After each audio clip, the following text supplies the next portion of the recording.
नमस्कार दोस्तों, हमारे YouTube channel smart prep with me में आपका स्वागत है। मेरा नाम विनायक त्रिपाठी है। आज के इस वीडियो हम आपको बताने वाले हैं आईपीओ के बारे में। तो आइए शुरू करते हैं। आईपीओ क्या है, समझते हैं इसको। दोस्तों, जैसे आप देख सकते हैं, आईपीओ इसका full form initial public offering.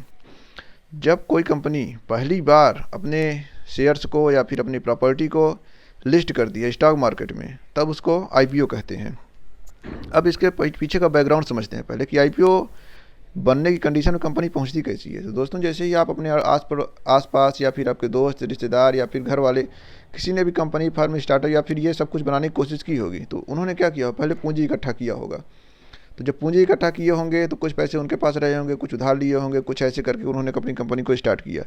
लेकिन जब कंपनी बढ़ना शुरू हुई, कंपनी को इंफ्रास्ट्रक्चर बनाने के लिए या फिर और आगे बढ़ाने के लिए और पैसे की जरूरत पड़ी, तब नंबर आता है यहाँ पर एंजल इन्वेस्टर्स। कुछ पैसे वो लोग अपना इसमें डालते हैं। जब कंपनी और ग्रोथ करती है, वेंचर कैपिटल फंड वो भी कुछ आगे इसमें पैसे अपने डालते हैं। ऐसे कर कंपनी चलती रहती है। अब तक कंपनी क्या है दोस्तों, प्राइवेट है, किसी निजी हाथ में कंपनी का शेयर है, या फिर जो लोग पैसे डालते हैं उनको कुछ लाभ मिलता है, ब्याज मिलता है या फिर ये सब मिलती है, तो लोग पैसे डालते हैं उसमें। लेकिन इसी क्रम में अभी तक स्वामित्व तो बदला नहीं है। लेकिन जब कंपनी को लार्ज स्केल पे लाना होता है, कंपनी इतना बन चुकी है, इतनी बड़ी बन चुकी है कि अब उसको किसी बड़े स्केल पर, बड़ी जगह पर उसको रखा जाए, तब दोस्तों उसको स्टॉक मार्केट में लिस्ट करने की ज़रूरत पड़ती है। और ये सब सेबी की निगरानी में होता है। दोस्तों, जैसे ही कंपनी अपना लिस्ट होगी स्टॉक मार्केट में, अपने शेयर्स को बेचने की बात कहेगी, वहाँ पे बेचेगी, कुछ पैसे इकट्ठा करेगी, कुछ पूंजी इकट्ठा करेगी जो अपनी उसमें लगाएगी कंपनी में और ग्रोथ करेगी। यहाँ पर दोस्तों दो तरह की चीज़ें होती हैं। एक तो ये होता है कि कंपनी अपना शेयर बेचती है। दूसरा क्या है, कंपनी इन्वेस्ट करती है उसी पैसे को कि कैसे और ज़्यादा बड़ी कंपनी को बनाएगी। तो दोस्तों, यहीं पे ज़रूरत पड़ती है आईपीओ की। अब पब्लिक से फंड रेज करने की ज़रूरत पड़ती है। अब इसमें क्या होगा, कंपनी का मालिकाना हक बदलना शुरू हो जाएगा। क्योंकि पहले कंपनी क्या थी, किसी पर्सनल आदमी की थी, पर्सनल या फिर कुछ लोगों का ग्रुप था उसकी थी। लेकिन अब क्या, वो पब्लिक हो जाएगी। शेयर्स बिकेंगे, उन शेयर्स पे जो लोग शेयर्स खरीदेंगे, शेयर धारक होंगे, उनका स्वामित्व भी हो सकता है, या फिर कई तरह के शेयर होते हैं, तो कंपनी पब्लिक हो जाएगी। दोस्तों, इसी क्रम में एक और चीज़ होता है जिससे ई आईपीओ कहते हैं। आजकल आप लोग जानते ही होंगे, हर चीज़ इलेक्ट्रॉनिक होती जा रही है, उसी क्रम में ये भी इलेक्ट्रॉनिक है। लेकिन ये सब तकनीकी जानकारी है तकनीकी जानकारी है कि इलेक्ट्रॉनिक रूप में आईपीओ कैसे जनरेट होते हैं, कैसे होते हैं। दोस्तों, आप अब तक ये समझ चुके होंगे कि आईपीओ क्यों है, क्यों लाया जाता है, क्या है और क्यों लाया जाता है। अब देखते हैं दोस्तों कि आईपीओ खुलवाने के लिए या फिर आपको आईपीओ में इन्वेस्ट करने के लिए क्या क्राइटेरिया होनी चाहिए, कैसे आप किसी आईपीओ में इन्वेस्ट कर सकते हैं, कैसे किसी कंपनी का शेयर खरीद सकते हैं। उसके लिए आपको होना चाहिए एक डीमैट अकाउंट। डीमैट अकाउंट दोस्तों, अभी तक क्या था, जैसे कि आप अपना नॉर्मल अकाउंट चलाते हैं, सेविंग अकाउंट, करेंट अकाउंट, इस टाइप के। लेकिन जब आप शेयर मार्केट में जाएंगे, वहाँ पर आपको डीमैट अकाउंट खुलवाना पड़ेगा। दोस्तों, डीमैट अकाउंट खुलवाने के बाद आप किसी कंपनी का शेयर खरीद सकते हैं, बेच सकते हैं। अब यहाँ ये ध्यान देने की ज़रूरत है, जब कंपनी पहली बार लिस्ट होती है तो वो प्राथमिक मार्केट में, मतलब प्राथमिक बाजार में होती है। और जब कंपनी पुरानी हो जाती है, एक बार लिस्ट होने के बाद जब उसके शेयर्स बिक्री होते हैं, तो सेकेंडरी मार्केट में होते हैं। जैसे आप देखते होंगे, कंपनी के शेयर गिरते हैं, उठते हैं, कुछ लोग शेयर खरीद रहे हैं, बेच रहे हैं। ये सब काम कहाँ होता है, सेकेंडरी मार्केट में होता है। अब दोस्तों, अभी जैसे कि आपने देखा होगा, जोमेटो ने अपना आईपीओ लॉन्च किया, पेटीएम ने अपना आईपीओ लॉन्च किया। अब दोस्तों, पेटीएम में जोमेटो ने तो अच्छी खासी ग्रोथ की। हालांकि जोमेटो घाटे में चल रही थी, लेकिन फिर भी उसने जो आईपीओ लॉन्च किया उसमें उसको काम भर का फ़ायदा हुआ। लेकिन पेटीएम ने दोस्तों जब आईपीओ लॉन्च किया, पेटीएम में क्या किया कि उसको ओवर वैल्यू कर दिया। मतलब कि उनके शेयर्स को, फ्यूचर को देख के चल रहे थे। जो कंपनी के शेयर मान लीजिए होने चाहिए थे 10 रुपये के, उसको पेटीएम ने 20 रुपये, 25 रुपये में लॉन्च किया। ऐसे में क्या हुआ कि कंपनी का शेयर लगभग मान लीजिए कि 27% डाउन हो गया और एक बड़ी गिरावट देखी गई, जिसको पेटीएम संकट के नाम से आजकल बहुत सारी चीज़ें चल रही हैं। तो इस तरह से पेटीएम का कह लीजिए क्रैश तो नहीं कहेंगे, लेकिन बहुत तेज़ डाउन हुआ। और एक निश्चित और अवधि क्या होती है ये भी जान लीजिए आप। आईपीओ लॉन्च करने में हमेशा आप आईपीओ नहीं लॉन्च कर सकते। एक निश्चित अवधि में आप आईपीओ लॉन्च करेंगे, उतने में ही आपके शेयर बिक गए तो बिक गए, नहीं तो क्या कैसे होगा, एक निश्चित अवधि में होगा। दोस्तों, हम फिर से लौटते हैं अपने पेटीएम वाले संकट पे। अब पेटीएम ने क्या था, पेटीएम उभरती हुई कंपनी थी। मुझे लगता है आप जितने लोग इस वीडियो को देख रहे हैं उसमें 90% लोगों के हाथ में मोबाइल होगा और उसमें पेटीएम इंस्टॉल हो पहले से ही। जब पेटीएम यूज़ करते हैं, पेटीएम अभी तक आपको हैरानी हुई, अभी तक पेटीएम स्टॉक मार्केट में नहीं थी। अभी तक पेटीएम एक प्राइवेट कंपनी थी। तो दोस्तों, जैसे ही ये कंपनी अपना स्टॉक मार्केट में लिस्ट करवाई, वहाँ पे शेयर्स को ओवर वैल्यू किया, या फिर बहुत लोगों ने या फिर विद्वानों ने या फिर जो अर्थशास्त्री थे, मतलब शेयर मार्केट के जानकार जो थे, उन्होंने पहले ही बता दिया कि शेयर्स में कुछ दिक्कत आएगी या फिर शेयर्स कम हो जाएगा। कंपनी ने लगभग 18,000 रुपये का शेयर जारी किया, 18,000 करोड़ रुपए का शेयर जारी किया, लेकिन वो उतनी सफल नहीं हो पाई। अब आप यहाँ बिल्कुल ये मत सोचिएगा कि कंपनी के शेयर गिर गए या फिर पेटीएम का आईपीओ संकट आ गया तो पेटीएम खतरे में आ गया, ऐसा कुछ नहीं है दोस्तों। कंपनी चल रही है, हालांकि कंपनी पीछे कुछ समय से घाटे में चल रही है, फिर भी उसने अपना आईपीओ लॉन्च किया, पब्लिक रेज से या पैसे इकट्ठे की कोशिश की।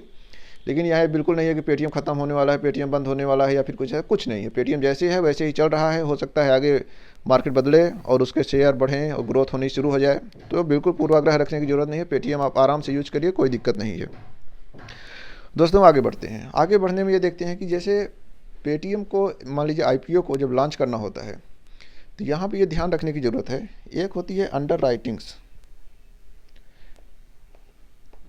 दोस्तों यहाँ पे हम कुछ चीज़ों को अंग्रेजी में ही लिख रहे हैं क्योंकि ये शेयर मार्केट की चीज़ें हैं, आप इनको अंग्रेजी में ही समझिए। क्योंकि जैसे कि अभी आईपीओ की हिंदी है, अगर आईपीओ का आप हिंदी बनाएंगे तो बहुत कठिन हो जाएगा। तो वैसे अंडर राइटिंग्स है। अंडर राइटिंग्स क्या होते हैं कि ये जब कोई कंपनी अपना आईपीओ लॉन्च करने वाली होती है तो डायरेक्ट जाकर शेयर मार्केट में नहीं लॉन्च करती है। जैसे डीमैट अकाउंट है, जैसे कोई कंपनी अगर मान लीजिए आप शेयर खरीदना चाहते हैं तो आप क्या करते हैं, डीमैट अकाउंट खुलवाते हैं। डायरेक्ट आप जाके शेयर नहीं खरीद सकते। वैसे कंपनियां भी हैं, जब कोई कंपनी अपना आईपीओ लॉन्च करती है, शेयर मार्केट में लिस्ट होना चाहती है तो डायरेक्ट लिस्ट नहीं हो पाती। मतलब लिस्ट तो हो जाती है लेकिन शेयर बेचने के लिए एक बीच मध्यस्थ की ज़रूरत पड़ती है, जिनको अंडर राइटिंग्स कहते हैं। दोस्तों इसकी हिंदी की लिस्ट है, आप अंग्रेजी ही याद करके चलिए। तो जब इनके माध्यम से बेचती है, अब कंपनी क्या होता है कि अपनी जितने भी शेयर हैं उनको मध्यस्थ को बेच देती है, अंडर राइटिंग्स को बेच देती है। अब कंपनी का रोल यहाँ से ख़त्म हो गया। अब अंडर राइटिंग्स को ज़रूरत है कि वो इस शेयर को कैसे बेचते हैं, किसको बेचते हैं, कैसे बेचते हैं, या फिर पूरा इसकी बिक्री होगी कि नहीं होगी, ये अंडर राइटिंग्स के हाथ में होता है। यहाँ पे दोस्तों कुछ फ़ायदा भी होते हैं, कुछ नुकसान भी होते हैं, क्योंकि किसी किसी कंपनी कभी कभी शेयर क्रैश कर जाते हैं, कभी कभी बिक जाते हैं। तो दोस्तों इसी क्रम में जो हम आगे देखेंगे, अंडर राइटिंग्स कंपनी का काम यहाँ से ख़त्म। वो अंडर राइटिंग्स को शेयर दिया, शेयर अब अंडर राइटिंग्स के पास आ गए हैं, मध्यस्थ के पास आ गए हैं। मध्यस्थ उसको कैसे बेचेंगे, कहाँ बेचेंगे, ये उनका काम है। अब दोस्तों जब आगे बढ़ेंगे इसमें रेगुलेशन के बारे में, कौन इसको रेगुलेट करता है, तो रेगुलेट में देखेंगे दोस्तों, अपने देश में एक संस्था है सेबी, जिसको कहते हैं। सेबी जितने भी स्टॉक मार्केट में चीज़ें चलती हैं उन सबको रेगुलेट करता है। शेयर बेचना, खरीदना या फिर स्टार्टअप, जितनी भी चीज़ें आप देखते होंगे शेयर मार्केट में या फिर पूंजी बाजार में, कैपिटल मार्केट में, ये सब सेबी देखती है। उसके रेगुलेशन में चलता है कि कौन सी कंपनी क्या करेगी, कैसे करेगी। तो यहाँ हम दे देते हैं रेगुलेशन कौन करता है, पूरा ही लिख देते हैं। रेगुलेशन कौन करता है,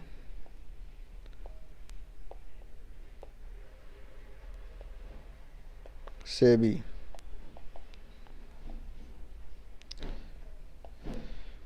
सेबी दोस्तों अब आगे देखते हैं। इतना आप देख चुके हैं, आप अब तक आप क्या समझ चुके हैं, एक बार रिवाइज कर लें। आईपीओ क्या है, क्यों लाया जाता है, या फिर आपका अकाउंट कौन सा होना चाहिए, ई आईपीओ क्या है, किसके द्वारा जारी की जाती है, मध्यस्थ कौन होता है, ये सब चीज़ें आप जान चुके हैं। अब दोस्तों इसको हम आगे बढ़ने से पहले थोड़ी सी जानकारी आपको और दे देते हैं आईपीओ के बारे में।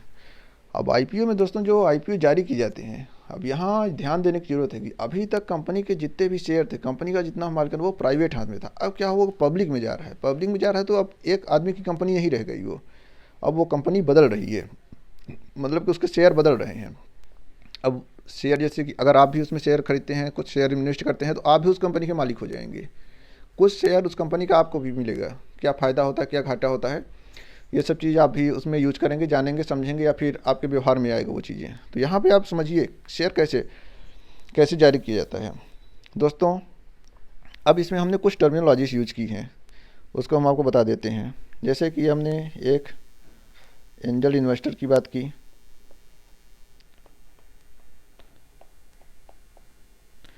फिर हमने वेंचर कैपिटल की बात की, वेंचर कैपिटल फंड,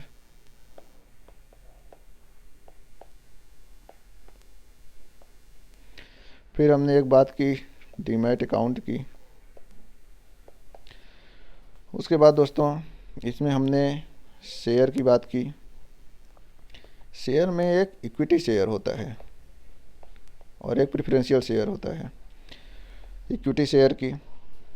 इसके बाद हमने स्टॉक एक्सचेंज की बात की। इसके बाद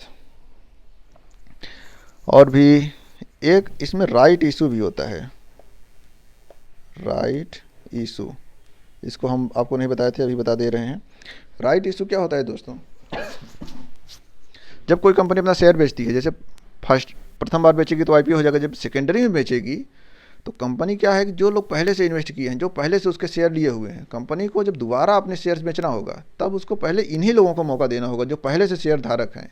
इसी को राइट इशू कहा जाता है। अगर ये लोग मना कर देंगे, खरीदेंगे नहीं खरीदेंगे इनके ऊपर है। जब जो शेयर बच जाएंगे वो सेकेंडरी मार्केट में जाएंगे और वो लोग खरीद सकते हैं, बेच सकते हैं। जैसे आप देख रहे होंगे डेली शेयर गिर रहे हैं, शेयर उठ रहे हैं, शेयर गिर रहे हैं कंपनी के, तो वो क्या है, शेयर की लगातार ट्रेड चल रही है, लगातार ट्रेड चल रही है। आज आप शेयर खरीदे कल बेच दे, कभी भी खरीदे कभी भी बेचिए। जब लगता है कंपनी घाटे में जा रही है, लोग अपना शेयर बेच के भागने लगते हैं। जब लगता है कंपनी फायदे में आ रही है, लोग उसमें शेयर इन्वेस्ट करने लगते हैं। आप देखते होंगे इसी तरह आता है कि कंपनी के एक शेयर का मूल्य आज 1,000 रुपये है, पता चली 2 दिन बाद 3,000, 5,000 ऐसे शेयर बढ़ने शुरू हो जाते हैं। कभी कभी आप देखते हो टेस्ला कंपनी, टेस्ला के शेयर एक समय इतने ज़्यादा बढ़ गए थे, फिर डाउन होने लगे। तो कंपनी इसी तरह से कहते हैं, जैसे कि मान लीजिए अमेजॉन है, टेस्ला है, या फिर फ्लिपकार्ट, या फिर जो भी कंपनियां हैं, माइक्रोसॉफ्ट है, ये सब कंपनी कैसे बताया जाता है कि ये सबसे बड़े बिजनेसमैन हैं या फिर इनकी टर्नओवर सबसे ज़्यादा है, इनकी प्रॉपर्टी सबसे ज़्यादा है? इसी शेयर के चलते। भाई किसी कंपनी में जैसे मान लीजिए अमेजॉन है, अमेजॉन के शेयर बढ़ना शुरू हो गए, लोगों का अमेजॉन में लग रहा है कि अमेजॉन ग्रोथ कर रही है, लोग अमेजॉन खरीद रहे हैं सामान, तो लोग अमेजॉन में अपना शेयर इन्वेस्ट करने लगे, शेयर खरीदने लगेंगे। जैसे लोग पैसा अपना इन्वेस्ट किए शेयर में, अमेजॉन में, तो अमेजॉन की प्रॉपर्टी बढ़ना शुरू हो गई। अब वो अमेजॉन के ऊपर है कि वो पैसा, भाई जब मान लीजिए कोई कंपनी है 100 रुपये में बनी, अब वो कंपनी अपने शेयर का दाम बढ़ा दी। मान लीजिए कंपनी 100 रुपये में बनी, उसने 100 भाग में डिवाइड कर दिया, तो 100 शेयर हो गए उसका। अब वो कंपनी जब दोबारा मतलब लॉन्च कर रही है तो कह रही है कि हम एक शेयर का मूल्य 5 रुपये रखेंगे। तो क्या हुआ दोस्तों, 100 शेयर का मूल्य कितना हो गया? 500 रुपये हो गया। कंपनी थी 100 रुपये, उसका टर्नओवर या फिर उसकी वैल्यू 100 रुपये थी, लेकिन अब क्या हो गई, 500 रुपये हो गई। तो वही चीज़ होता है इसमें भी।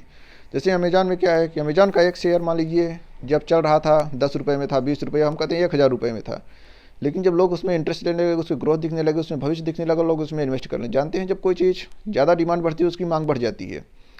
तो क्या हुआ, मांग बढ़ी तो उसकी कीमत बढ़ गई। तो अब वही एक शेयर जो 1,000 में बिक रहा था अब 3,000 में बिकने लगा। तो जो 2,000 का गैप आ गया, ये 2,000 पैसा जो अमेजॉन के पास जाएगा, अमेजॉन चाहे उसको इन्वेस्ट करे या फिर अपने शेयर धारक में बांट दे या फिर जो करना चाहे वो करे। तो इस तरह से प्रॉपर्टी बढ़नी शुरू हो जाती है कंपनी की। तो देखते होंगे आप रातों रात कंपनी, जैसे कि कभी बिल गेट्स ज़्यादा अमीर हो जाते हैं, कभी अमेजॉन के जो मालिक हैं वो अमीर हो जाते हैं, कभी टेस्ला वाले अमीर हो जाते हैं। तो ये शेयर की वजह से होता है गिरना उठना। तो दोस्तों ज़्यादा इस वीडियो को बड़ा नहीं करेंगे। ये जो हमने टर्मिनोलॉजीज इसमें लिखी हुई हैं और एक दो लिंक जोड़ देते हैं, जैसे कैपिटल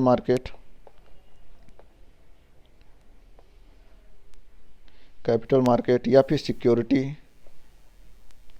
ये दोस्तों सिक्योरिटी जो है इसको प्रतिभूति कहते हैं हिंदी में। ये सब टर्मिनोलॉजी हैं, जिसको ये दोस्तों टर्मिनोलॉजी लिखिए। इसको हम इस वीडियो के अगले पार्ट में बताएंगे, क्योंकि इस वीडियो में आप इतना समझ के रखिए कि आईपीओ क्या है। इसके अगले पार्ट में हम इसको डिटेल करेंगे, वहाँ आप समझ जाएंगे।